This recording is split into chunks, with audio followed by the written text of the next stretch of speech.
Welcome back to Superhumans in Shackles, the channel where we unearth the darkest, most enigmatic mysteries buried in history's shadows.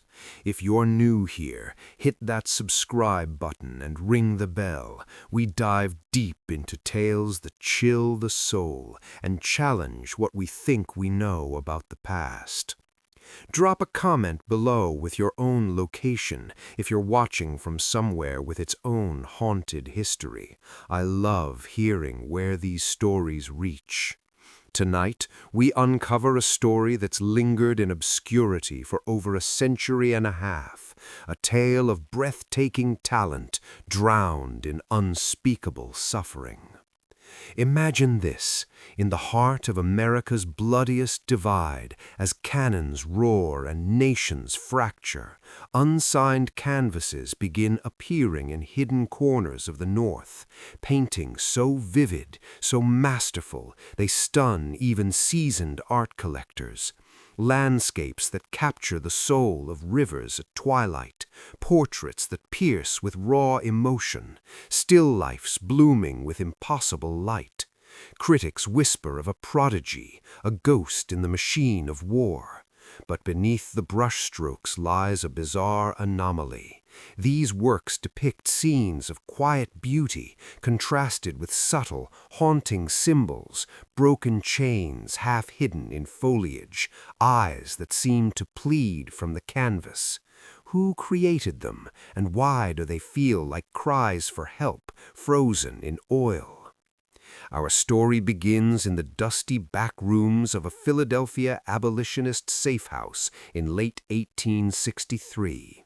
A young Underground Railroad conductor, Elias Harlan, tall, weary-eyed, scarred from guiding souls to freedom, stumbles upon a rolled bundle left anonymously at the door. He unfurls it under lantern light, and his breath catches. It's a small oil painting, a young black girl, no older than 17, standing in a moonlit cotton field, her face turned toward a distant horizon where faint stars form the shape of a broken shackle. Elias has seen art smuggled from the South before, maps hidden in quilts, messages in songs, but nothing like this. The technique is extraordinary, layers of glaze creating depth that rivals European masters, colors so rich they seem to glow from within. Yet the girl's expression, it's not serene. Her eyes hold a storm, lips parted as if mid-whisper. On the back, scratched faintly into the wood stretcher, L.M. 1862. Who is L.M.? Elias pores over runaway notices, whispers with fellow abolitionists.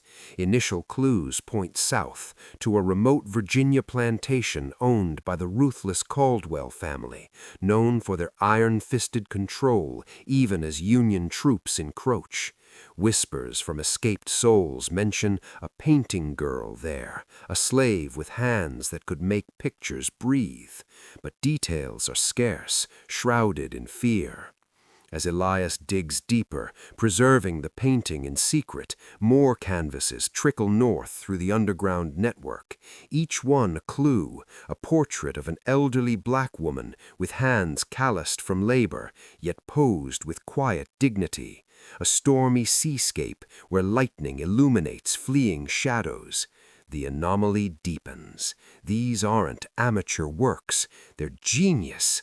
But why unsigned? Why hidden? The confession from Arthur Lang unleashed a storm that Victor Caldwell could not outrun. Within days, major news outlets carried the story. Enslaved teenage genius behind celebrated Civil War-era paintings. Identity concealed for 160 years. Museums that had long displayed works attributed to E. Caldwell issued public statements of concern. Private collectors grew nervous. Auction houses pulled scheduled lots. Victor tried to retreat behind lawyers and no-comment responses, but the evidence was overwhelming. Federal investigators joined the case when questions of cultural restitution and potential fraud arose. In early 2023, a landmark civil suit was filed on behalf of Naomi Reed and other identified descendants of the Moore family, naming the Caldwell estate and several institutions as defendants. The trial lasted 8 months. Day after day, the courtroom filled with experts, descendants, and onlookers. Amelia testified about the forensic findings. Naomi held up Ruth's sketchbook and spoke quietly of the family stories passed down through generations. Conservators projected X-ray images showing Lydia's signature buried beneath Eliza's forgery. The elderly Arthur Lang appeared by video link, repeating his account with tears in his eyes. Victor took the stand and denied everything, claiming the paintings had always been understood as Eliza's work within the family. But when confronted with Eliza's own journal entry about disposing of Lydia, his composure cracked. He had no answer. The jury deliberated for less than 2 days. They ruled in favor of the plaintiffs. Dozens of paintings were officially reattributed to Lydia Moore. Financial restitution was ordered from the remaining Caldwell assets, millions directed toward a newly established Lydia Moore Foundation dedicated to supporting young black artists and preserving African American historical sites. Museums agreed to permanent label corrections and rotating exhibitions dedicated to Lydia's life and work. Victor Caldwell lost the Mann family mansion, the remaining canvases, and most of his fortune. By the end of 2024, he had left Virginia entirely, his name tied forever to the attempt to bury Lydia a second time. Naomi Reed became the public face of the victory. In the spring of 2025, the first major retrospective opened at the National Museum of African American History and Culture. Lydia Moore, Light in the Darkness. Visitors walked through galleries where her masterpieces finally hung under her true name. The moonlit cotton-field self-portrait greeted them at the entrance, those pleading eyes now met by thousands who finally saw her. In a side room, Ruth's sketchbook lay open in a glass case beside the last secret canvas Lydia ever completed. A small black bird, wings spread wide, soaring over a horizon painted in the first light of dawn. Naomi often stood there during quiet moments. She told reporters that the bird was no longer trapped. Lydia painted herself free, she said. It just took the rest of us a long time to catch up and open the cage. Lydia Moore's body was never found. The old pecan grove on the former Caldwell land is now part of a historical preserve. A simple marker stands where ground-penetrating radar suggested an unmarked grave. Lydia Moore, circa 1845 to 1864. Artist, her light endures. Her paintings, those incredible, heartbreaking visions born in an attic prison, now travel the world under her own name. They remind us how brilliance can bloom even in the cruelest soil, how truth can survive centuries of deliberate darkness, and how the stolen voices of the past can still rise to claim their place in the light. What hidden creators lie forgotten in your own history? What talents were crushed yet still speak through the work they left behind? Thank you for joining me on this journey through one of history's darkest mysteries. If this story moved you, leave a like, drop a comment, and subscribe to Shadows of the Forgotten for more tales that refuse to stay buried. Until next time, keep looking beneath the surface. This concludes the script. Eyes that stared out from the canvas as if begging someone, anyone, to see her. These secret paintings were the ones that found their way north, rolled tight, and passed hand to hand along the underground roads until they reached safe houses like the one where Elias now sat listening. Every stroke in those hidden works was an act of rebellion, every symbol a whispered plea. The black bird appeared again and again, sometimes perched on a window-sill it could never reach, sometimes with one wing already broken, sometimes beating desperately against golden bars while the world outside bloomed in impossible freedom. Sarah leaned forward, her shadow long against the wall. Lydia told me once, in the dark when we thought no one could hear, that the bird was her. She said if she could just finish enough paintings, if enough people saw the truth hidden inside them, maybe one day someone would come unlock the cage.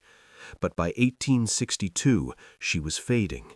The work never stopped. Eliza demanded more and more as the war turned against the South and money grew tight.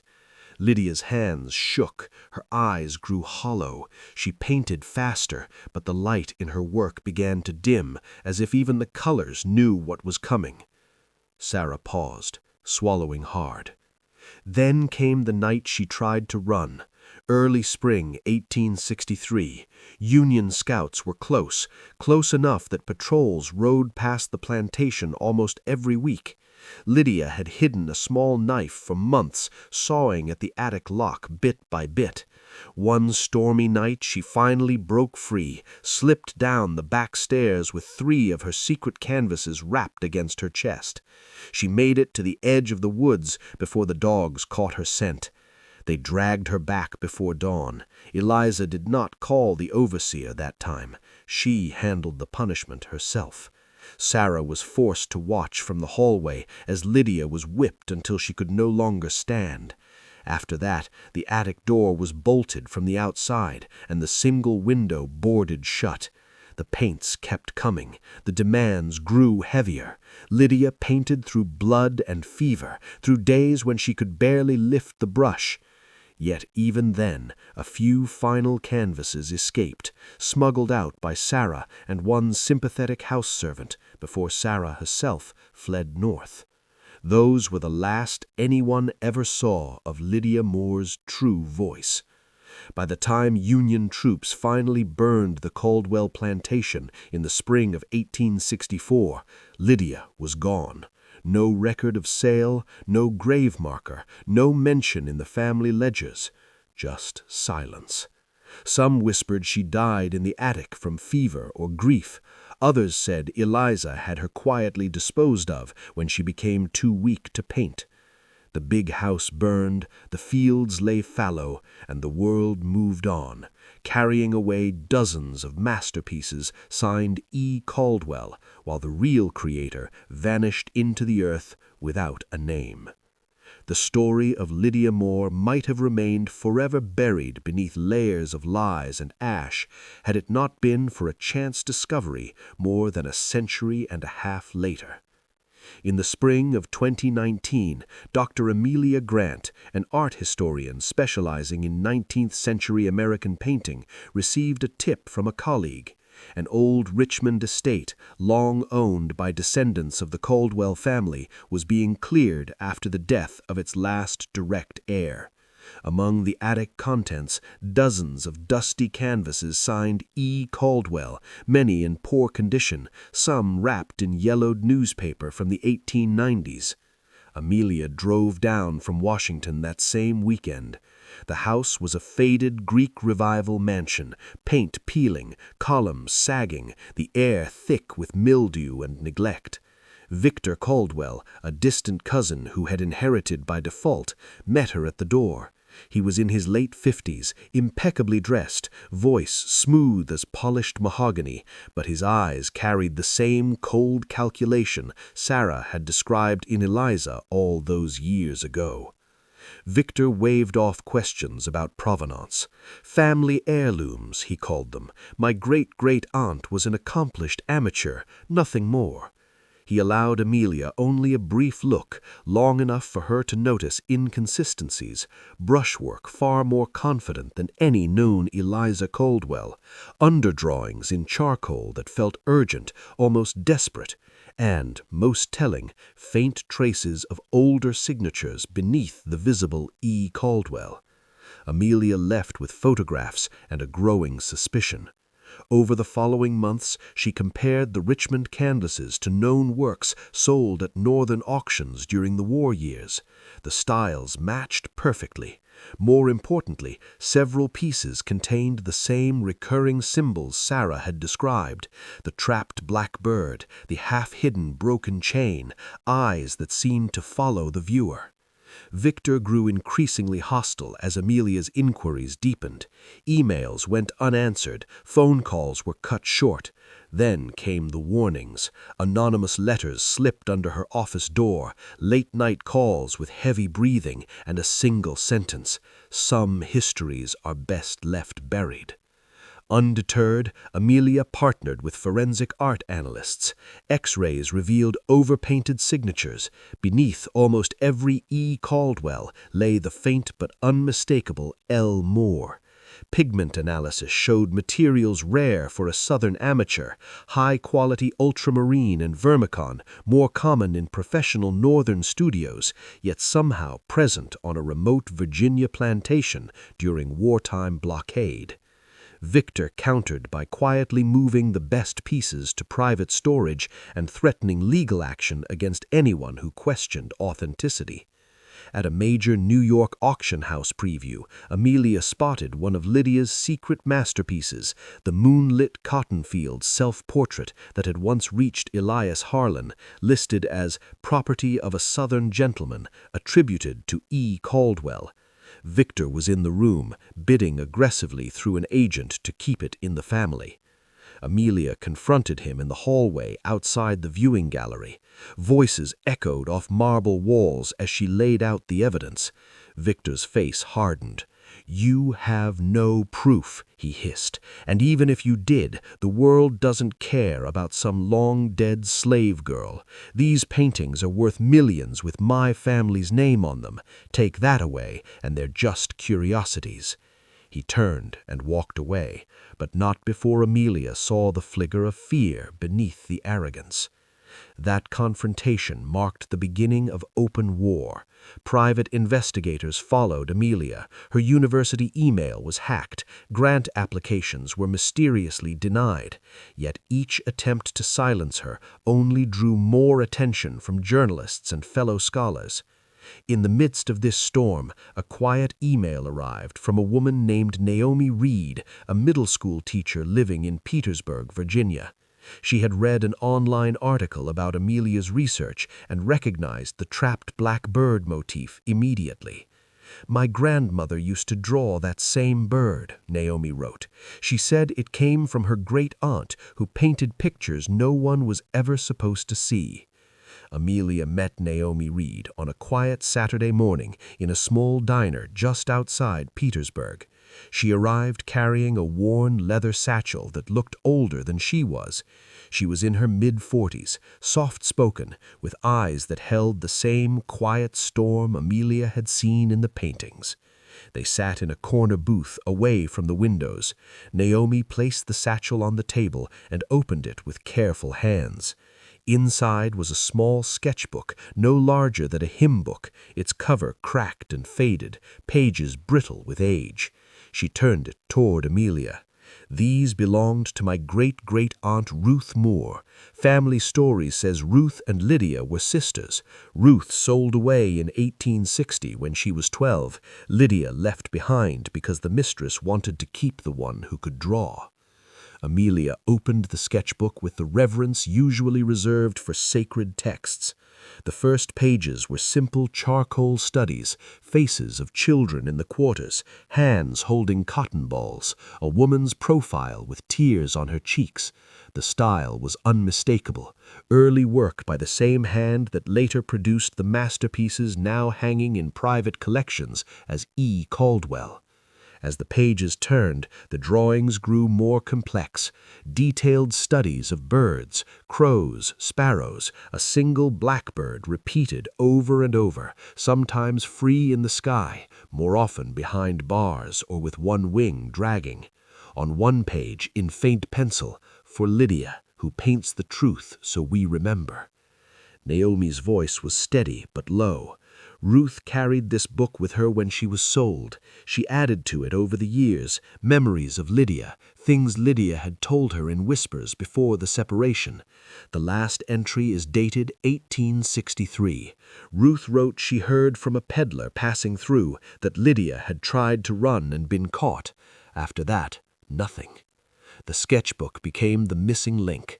Amelia photographed every page and cross-referenced drawings with the hidden underlayers visible in X-rays of the Caldwell paintings. Motifs matched exactly. The angle of a bird's wing, the curve of a